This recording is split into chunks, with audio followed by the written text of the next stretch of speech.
안녕하세요. 회생파산TV 김영용 법무사입니다. 안녕하세요. 아나운서 전지우입니다. 우리나라에 네. 자영업자 수가 상당히 많다고들 알고 계시잖아요. 자영업자 수가 얼마 정도 되는지 혹시 알고 계세요? 좀 정확하게는 생각해 본 적 없는데 좀 저- 추측해 보면 네. 한 100만 명 이상 되지 않을까요? 네, 그렇죠. 저도 그 정도 생각을 해봤어요. 네. 제가 구체적으로 좀 찾아봤더니 작년 말까지 전국의 자영업자 수가 무려 560만 명이라고 합니다.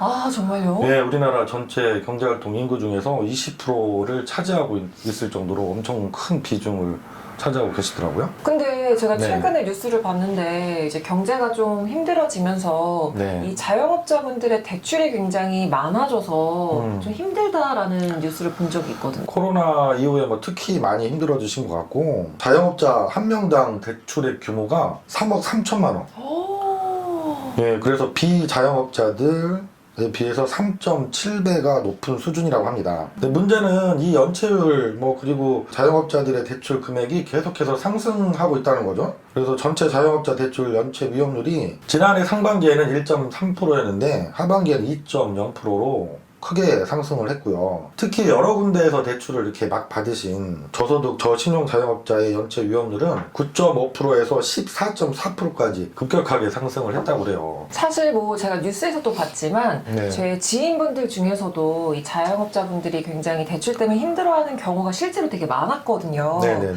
근데 이렇게 채무가 많은 상태에서 폐업까지 하게 되면 당장 빚을 갚을 수가 없잖아요. 그렇죠. 이럴 때는 어떻게 해야 될까요? 그래서 이제 최근에 이제 자영업 하시는 사장님들이 폐업까지 고민하시고 과연 이 빚을 어떻게 정리할지 고민들이 진짜 많으시거든요. 근데 방법은 크게 두 가지 생각해 볼 수 있겠죠. 내가 다행히 폐업을 하시고 나서 다른 소득이 생긴다, 취업을 한다든가 해서 그러면 개인회생이라는 제도를 이용해 볼 수가 있고요. 내가 취업을 하려고 노력을 해도 취업이 되지 않는다 그러면은 어쩔 수 없이 파산 신청을 해야 되는 상황까지 가게 됩니다. 그런데 이때 법원에서 개인회생이나 개인 파산을 신청하시면 가장 중점적으로 보시는 게 특히 이제 대출금 사용처인데, 자영업 하시던 사장님들은 제가 상담을 해보면 이 대출금의 사용처는 크게 문제가 없으세요.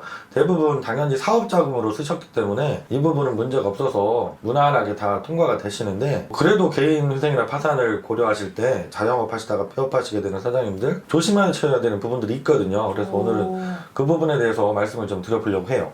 네, 많은 분들께 좀 도움이 될 것 같은데, 그럼 이렇게 자영업을 하다가 개인회생을 하게 되는 경우, 개인 네. 파산을 신청하는 경우 꼼꼼하게 체크해야 될 것, 어떤 것들이 있나요? 법원에서 자영업 하시다가 폐업하시게 되면 폐업할 때 자산들을 어떻게 정리를 했는지 우선은 검토를 하시거든요. 아무래도 자영업을 하실 때 건물을 다 임대로 쓰시니까 제일 큰 재산이 임대 보증금 들어가 있잖아요. 그리고 이제 가게를 다른 분한테 다행히 넘기고 폐업을 하셨다 그러면 권리금을 받았을 수도 있습니다. 그리고 이제 제조업을 운영하시는 사장님들이면 설비라든가 이런 공장 같은 재산들이 있을 수 있고요. 여러 가지 그 재산들이 법원에서 검토를 하게 되죠. 이때 이 재산들을 처분을 제대로 했는지, 보증금을 받았다면 이 보증금은 어떻게 사용되었는지, 권리금을 혹시 받았다면 그 권리금은 또 어떻게 사용됐는지, 이런 것들을 다 체크를 하시게 되는 거죠. 그럼 폐업하실 때 이 부분은 조심해서 해야 한다라는 것 있나요? 말씀드린 것처럼 법원에서 검토를 하시는 사항이 폐업할 때 자산들을 어떻게 정리했는지 이거를 꼼꼼하게 검토하시니까 이 부분 잘 정리를 하셔야 되겠죠. 가장 많이 받으시는 게 보증금을 받으세요. 이 보증금을 늘상 말씀드리지만 편파변제에 사용하시면 절대 안 됩니다. 근데 이게 가장 흔한 실수예요. 당연히 장사를 하셨던 사장님들은 계속적으로 물건을 받아왔던 거래처도 있을 수 있고요. 그리고 이제 금융기관에서 대출이 또 안 나오면 사업은 계속 해야 되니까 친인척이라든가 가까운 친구들한테 급하게 돈을 또 빌려서 쓰시는 경우도 많거든요. 근데 내가 폐업하면서 보증금을 돌려받았는데 이 돈들을 다 이렇게 내가 급할 때 빌렸던 돈들, 친인척 주변의 친구들 돈을 갚는 데 사용했다 그러면 이걸 다 편파변제라고 해서 문제를 삼으시거든요. 그래서 가장 흔하게 벌어지는 문제가 편파변제입니다. 이걸 조심하셔야 되고요. 법무사님, 근데 보통은 이렇게 편파 변제를 하게 되는 실수를 하는데 네네네. 이렇게 돈이 생기면 그럼 어디에다 먼저 이렇게 갚아야 되는 거예요? 돈을 내가 갚아야 된다 그렇다면 그 순서가 있긴 해요. 우리가 개인회생이나 파산을 해도 해결되지 않고 개인회생을 하면 다 갚아야 되는 거, 그래서 그것 때문에 변제금이 올라갈 수 있다고 말씀드렸던 부분이고요. 그 다음에 개인 파산에서는 아예 대상 자체가 안 돼서 면책을 못 받는 채권들이 있잖아요. 이걸 먼저 갚으시면은 문제가 없습니다.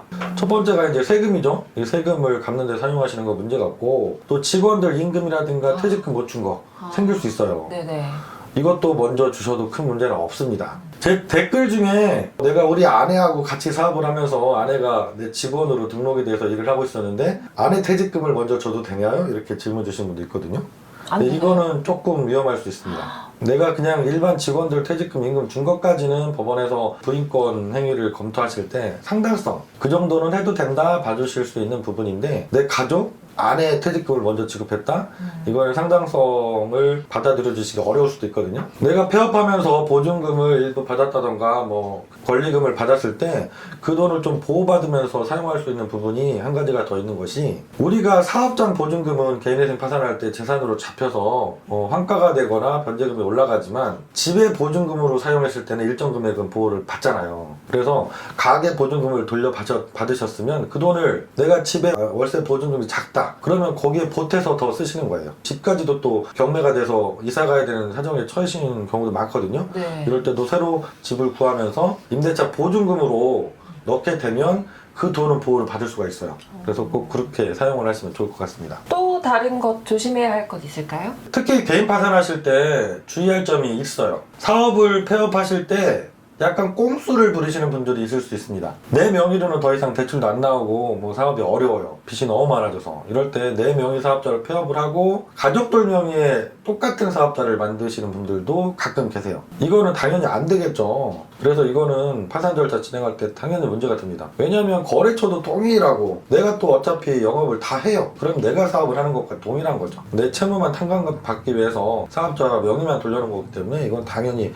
면책 불허가 사유가 되니까 이런 생각을 하지 않으시는 게 좋고요. 영업 자체를 내가 지급해야 되는 뭐 거래처 특정 채권자한테만 통째로 넘긴다든가 네. 이런 사례들도 있거든요. 그럼 이것도 역시 다 문제가 될 수가 있습니다. 그래서 정리를 하실 때는 정확하게 폐업을 절차를 밟아주시고 내가 법원의 어려운 사정을 소명을 해서 개인 회생이나 개인 파산으로 채무를 정리하겠다 이렇게 생각을 하시고 해야지 다른 꼼수를 생각하신다던가 이런 것들은 절대 피하셔야 된다는 말씀을 꼭 당부를 드리겠습니다. 네, 오늘은 폐업하실 때 주의할 점, 파산 회생을 준비할 때 주의할 점을 오늘 영상에서 말씀드렸습니다. 오늘 영상 많이 도움이 되셨으면 좋겠고요. 다음 시간에도 여러분께 도움되는 좋은 내용으로 다시 찾아뵙도록 하겠습니다. 김영용 법무사였습니다. 감사합니다.